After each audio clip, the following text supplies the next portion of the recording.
మన గుడి ముందుకు వచ్చి చేరాడు. చిత్రంగా ఉంది. తన్నుకుపోయే కట్ట రెక్కలు విప్పి చిత్రం పట్టింది.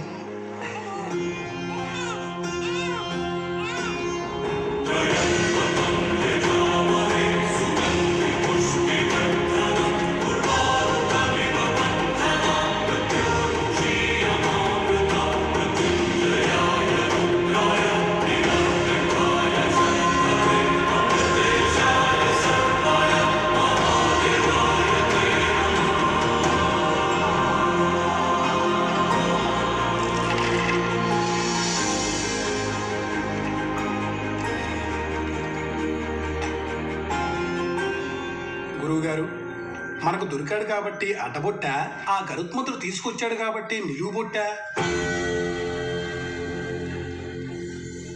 రెండో కాదు, సాక్షాత్తు అమ్మవారి అంశ. రానున్న కాలంలో ప్రజలే అతని ఊపిరవుతారు. న్యాయస్థాపనే అతని ఉద్యమం అవుతుంది. అంటే రాజవుతాడా?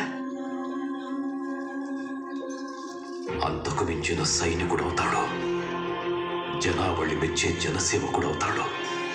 ఈ పిల్లవాడు అంతటి వీరుడు అవుతాడు అంటే మీరే అతనికి తగినట్టు మంచి పేరు పెట్టండి స్వామి. నువ్వే అన్నావుగా వీరుడని.